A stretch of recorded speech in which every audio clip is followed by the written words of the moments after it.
Notre bonne vieille carcasse serait, au dire de quelques anatomistes, une œuvre d'art. L'inhumer ou la crématiser, un gâchis. La plastiner, en revanche, la sublimer.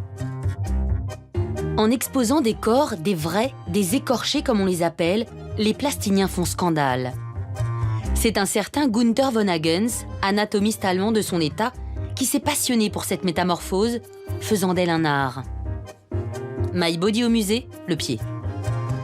Votre corps est une œuvre d'art plastique, c'est une œuvre d'art scientifique extraordinaire, c'est une œuvre d'art de physiologie, de mécanique, de tout ce que vous voulez. Vous avez un corps qui est extraordinaire, et si vous saviez comment ça fonctionne et tout ce qu'il y a dans ce corps et ce qui s'y passe, vous seriez absolument ébahi de voir la complexité et la perfection de tout ce qu'il fait.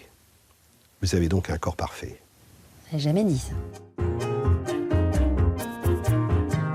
Ce cher Hervé Laurent sait parler aux femmes et pourrait presque me convaincre.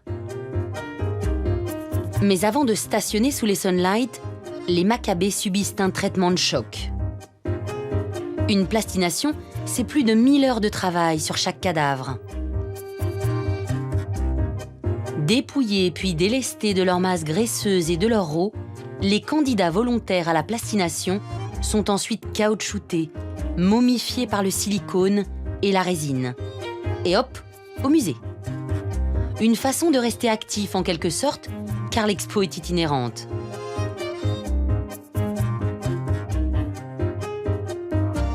Là, on voit l'organisation du système urogénital de la femme dans cette cavité où on a la vessie en bas, l'utérus par-dessus, et puis on voit les reins ici, les deux petits reins qui sont des organes très postérieurs, avec les urtères qui descendent dans la vessie, on les voit descendre par derrière, et puis là, les trompes de Fallope, et puis logiquement, les ovaires se trouvent là, et les ovules tombent dans ces trompes de Fallope.